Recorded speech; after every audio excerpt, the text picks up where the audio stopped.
मुल्क का सबसे बड़ा शहर कराची, रोशनियों का शहर, मगर माजी में हर रोशनी के पीछे एक साया था।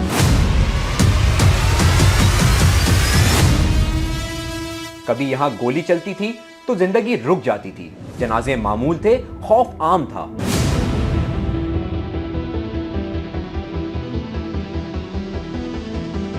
सियासी ताकत, मजहबी शिद्दत पसंदी, गैंग वॉर्स, सब ने शहर कायद को यरगमाल बनाया।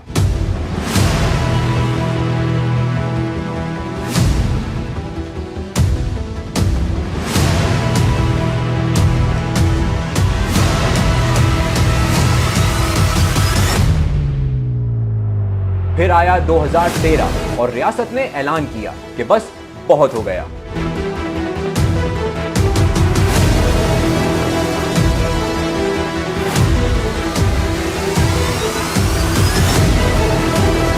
टारगेटेड ऑपरेशन शुरू हुआ और कराची की सड़कों पर वर्दी वालों ने गोली से जवाब दिया। क्या कराची ऑपरेशन ने शहर के वासियों को वाकई सुकून दिया या सिर्फ वक्ती खामोशी है?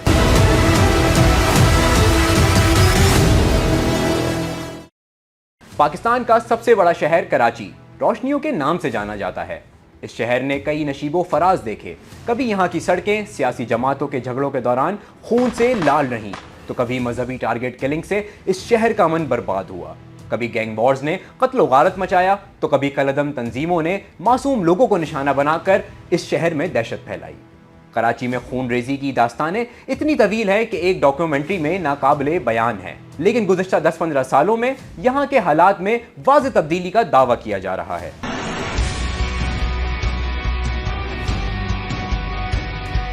हुकूमत और सिक्योरिटी इदारों का दावा है कि 2013 में किए जाने वाले टारगेटेड ऑपरेशन के दौरान अमन दुश्मनों को ऐसी काली ज़रब लगाई कि दहशतगर्दी के वाक़यात में 60% तक कमी हुई। अलबत्ता यहाँ होने वाले स्ट्रीट क्राइम्स यानी मोबाइल और गाड़ियों की छीना झपटी की वारदातों में किसी सूरत कमी की तौसीक ना हो सकी। क्या कराची ऑपरेशन वाकई शहर के वासियों को समरात दे सका था? किस ऑपरेशन के तहत कितने मुल्जिमान का सफाया हुआ, कितने मुल्क छोड़कर फरार हुए, आइए इस डॉक्यूमेंट्री में जानते हैं। अगस्त 2013 में वफाकी वजीर दाखिला चौधरी निसार ने सूबाई हुकूमत से मुशावरत के जरिए कराची में जराइम पेशा अफराद के खिलाफ ऑपरेशन करने का ऐलान किया। इसी दौरान ह्यूमन राइट्स कमीशन की एक हैरान कुन रिपोर्ट भी मंजरे आम पर आई, जिसमें यह इंकशाफ हुआ कि कराची में 2013 के 6 माह के दौरान 1726 अफराद जान से गए। कराची में बदअमनी से न सिर्फ लोगों की जानें ज़ाया हो रही थी, बल्कि मईशत के लिए भी खतरे की घंटी बज रही थी। और फिर सर जोड़कर हिकमत अमली बनाई गई कराची टारगेटेड ऑपरेशन की।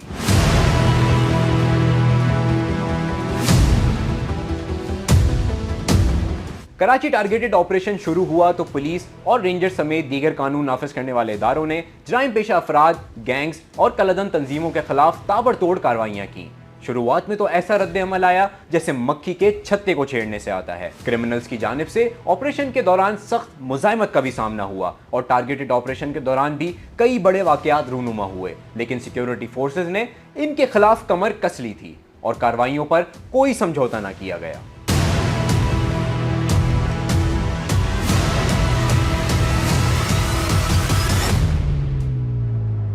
2 साल के दौरान फोर्सेज ने इस ऑपरेशन में कई अहदाफ हासिल किए।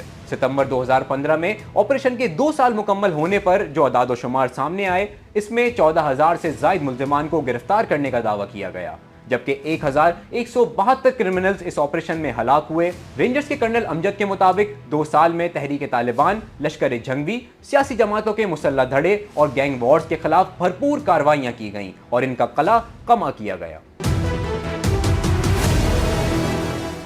उस वक्त के एआईजी मुश्ताक महर ने भी 2 साल में पुलिस की कामयाबियों का दावा करते हुए खुशी का इजहार किया। दावा किया गया कि ऑपरेशन से कबल कराची में योमिया 10 से 12 अफराद की जिंदगियों का खात्मा हो रहा था। इस ऑपरेशन में 913 दहशतगर्द, 500 टारगेट किलर्स, 342 बत्ताखोरों का खात्मा किया गया, जबकि पुलिस ने भी अमन की खातिर जानों का नजराना पेश किया और 232 पुलिस एहलकार व अफसरान ने जाम शहादत नोश किया।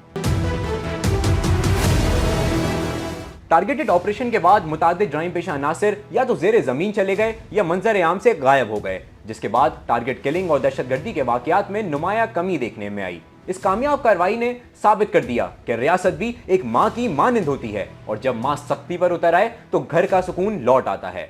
अगर कराची शहर के मौजूदा हालात की बात की जाए तो हालात 10 साल पहले जैसे तो नहीं, लेकिन फिर भी खराब हैं। मामूली मोबाइल फोन या मोटरसाइकिल के बदले जान लेना अब भी स्ट्रीट क्रिमिनल्स के लिए एक आम सी बात है। मेरे ख्याल में आज भी कराची को किसी नए ऑपरेशन के आगाज की फिर से जरूरत है। इस बारे में आपका क्या ख्याल है?